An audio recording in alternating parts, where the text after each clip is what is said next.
STF की team ने Mirzapur UP के एक बदमाश को गिरफ्तार कर उसके पास से 4 देसी पिस्तौल व एक मैगजीन बरामद की है। आरोपी पूर्व में भी वर्ष 2022 में मिर्जापुर में अवैध हथियार के साथ गिरफ्तार हो चुका है। उस पर कई मामले वहां दर्ज हैं।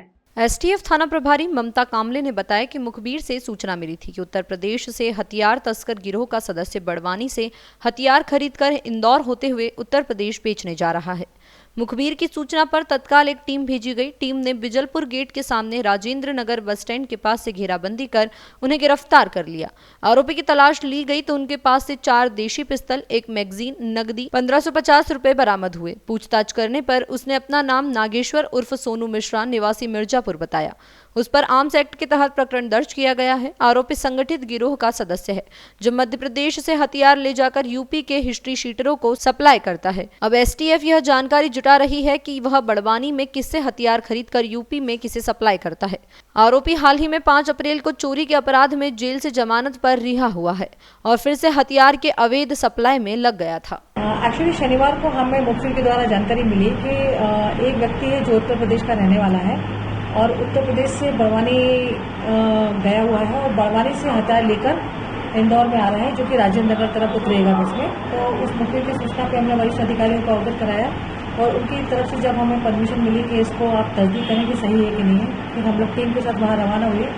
तो बीजलपुर गेट के सामने जो बस स्टॉप बना हुआ है राजेंद्र नगर, वहाँ पे हूबहू जिस हिसाब से हमें मुखबिर ने इनपुट दिया था उसके हिसाब से हमें व्यक्ति दिखाई दिया। तो हमने फिर उसको पकड़ा और पकड़ के उसकी जब तलाशी ली तो उसके पास से हमें 4 जो है हाथ से बनी हुई लोहे की पिस्टल जो है 32 बोर की वो मिली, जिसमें सभी में मैगजीन लगी हुई थी। इसके अलावा एक एक्स्ट्रा मैगजीन भी वो कैरी करा हुआ था, तो वो हमने उसके पास से उस समय स्पॉट पर सीज किया। कुछ जानकारी दी इसमें कहाँ से लगा था, वहाँ से अभी चूंकि इन्वेस्टिगेशन के दौरान उसने सिर्फ इतना ही बताया है कि हमें बड़वानी के पास खलघाट एरिया से वो लेकर आया है। किसके यहाँ से लेकर आए ये भी इन्वेस्टिगेशन में चल रहा है। यहाँ पर जो लाया था किसकी सप्लाई करने वाला था? वो एक्चुअली इंदौर में नहीं उसको डिलीवरी करना था, डिलीवरी उसको उत्तर प्रदेश में करना था, क्योंकि मूल रूप से मिर्जापुर का रहने वाला है और पहले भी अवैध हथियार की केस में जेल जा चुका है, जमानत पर बाहर है। इनफैक्ट अभी चोरी के मामले में 5 अप्रैल को ही वो जमानत से बाहर भी आया था। उत्तर प्रदेश में जिस तरह से एक वक्त मतलब कुछ बताया उसने किसी गेम को सप्लाई करने वाला था उत्तर प्रदेश, जैसे मिर्जापुर नाम आ रहा है, तो वहाँ पर किसी व्यक्ति को नाम बताया? एक्चुअली कुछ अभी इन्वेस्टिगेशन के पार्ट में चल रहा है, उसको लेकर टीम भी बनी हुई है, तो विवेचना के दौरान देखेंगे अभी किसका नाम आया है, तो उस दिशा में अभी कार्रवाई चल रही है। ये किया जा सकता है कि मध्य प्रदेश के जो अंजार बड़वानी जो क्षेत्रों से अवैध रूप से हथियार विभिन्न राज्यों में जाते हैं,